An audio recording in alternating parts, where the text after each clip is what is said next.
Welcome to Lecture 6, Chapter 1. Today we're going to discuss in detail some of the key technological challenges that must be met to achieve the deep decarbonization of our energy systems. This is a very important theme of this course, and in fact also a very important area for action at the international level, because we've stressed many times now the importance of developing these new low-carbon technologies in addition to the ones that are already available today and already deployed to realize the deep transformation of our energy systems that is required. As I hope you remember, at the end of Lecture 5, I presented you the results of a global mitigation scenario that achieves a level of CO2 emission reductions consistent with the objective of limiting the temperature increase below 2 degrees Celsius. And we saw that achieving deep decarbonization was certainly challenging, but also very feasible, and required in particular the almost complete decarbonization of electricity supply, the largest source of CO2 energy emissions today, but also the very significant, although less radical, emission reductions in the end-use energy sectors such as transport, building, or industry. But if you remember correctly, I also emphasized that the implementation of this scenario depended on the deployment and the development at scale of technologies that are either not yet completely technologically mature or whose costs are still very high. And today, in this lecture, starting with this first chapter, I want us to identify which of these technologies in particular are key to the process of deep decarbonization. But I also want us to go through each of these technologies one by one and review which are the main technological challenges that must be overcome if these technologies are to be eventually deployed at scale. Make no mistake here, many of the technologies that are required to reduce the emissions from our energy systems are already available, and many of them, in fact, are already deployed, at least at a pretty significant scale in the global economy. And this is true, by the way, for each of the three pillars we said were the overarching framework of deep decarbonization. So remember, improving energy efficiency, decarbonizing electricity generation, and switching to low carbon fuels. In each of these three pillars, we can pick many examples to make this point. For example, there are many existing technological options to improve the energy efficiency of our homes and our industries. Many options for energy efficient heating and cooling. The use of thermostat in particular can save you a lot of energy simply by turning down the temperature when there is nobody at home or at night. Replacing the incandescent lights by light bulbs also saves a lot of energy, and there are also many options to improve the insulation of the building envelope, for example, by using double or even triple glaze windows. Appliances and electronics are also much more energy efficient than they used to be in the past. And what I'm sure you've noticed, the Energy Star label can help purchasing the most energy efficient equipment. So that was for just a few, by the way, of a very wide range of existing energy efficiency technology. Let's turn to the second pillar, the low carbon electricity. Here too, there are already many existing options to produce electricity in a low carbon way with either low carbon sources of energy or even completely zero sources of electricity production. Example, hydropower has been used for a very long time now, and is, by the way, one of the cheapest way to generate electricity. Many other renewable energies are also being used, although they're being used at different scales.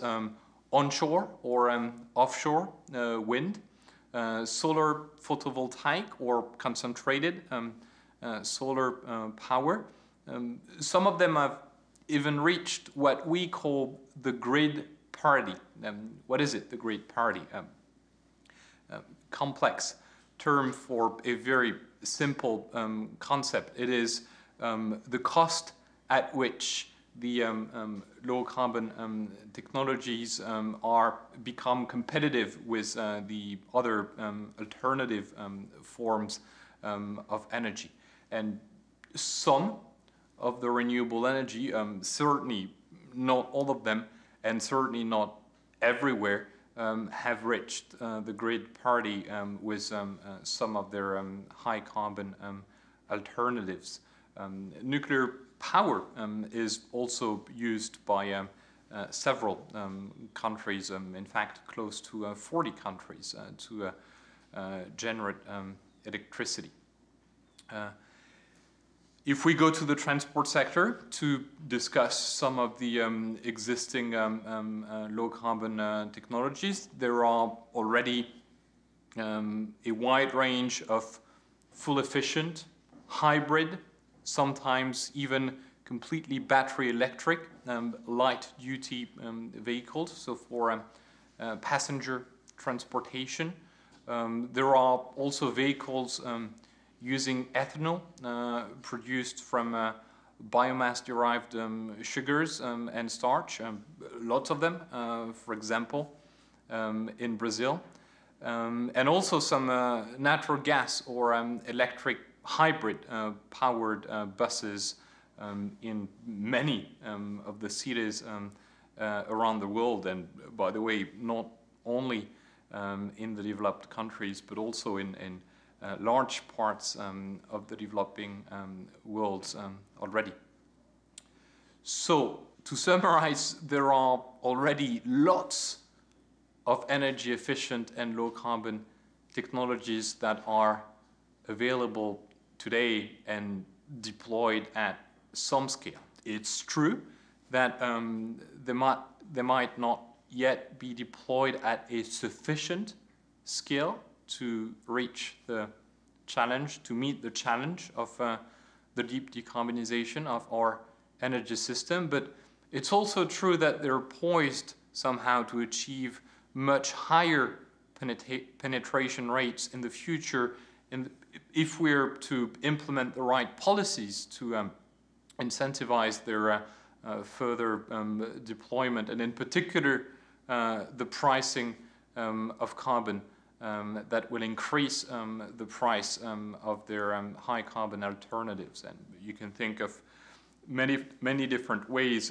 we will discuss in the next lectures of pricing carbon, either directly through a carbon tax or through an emission trading system, or even the implicit pricing of carbon through different types of regulations. But the point I want to make here is that the technologies that are commercially available today alone will not be sufficient, at least in many national contexts, to achieve deep decarbonization, or at least they are not sufficient at reasonable costs. The existing technologies might be able to do the job, but they would do so at a very high cost. So the development of the new technologies, some of them we're going to be talking about in the next chapter, really offers the opportunity of lowering the overall costs, the overall investment costs of climate change mitigation. But it will require important levels of research, development, and demonstration before we go to the deployment phase eventually. And in the next chapters, we will discuss some, not all of them, unfortunately, because we don't have the time, but we will discuss some of the most promising technologies of the future. All of these technologies are known to some degree. It's not science fiction, not at all, but most of them are still under development of some form. Some of them have been demonstrated in pilot projects or in small commercial niches and not at very large scale. Some others are technically viable, but at a way too high cost for their mass adoption. Some others, yet the complementary infrastructure that is needed for their deployment, and yet some others face barriers for public concerns, so lack the necessary public support for their adoption due to concerns about safety, reliability, or other types of environmental impacts, because it's very important, of course, to take a sustainable development perspective at these technologies and not to look only at their potential to reduce greenhouse gases emissions. Some of these technologies might have other important environmental risks that we need to identify and hopefully be able to mitigate. So in the next chapters, let's see how we can confront these important technological challenges.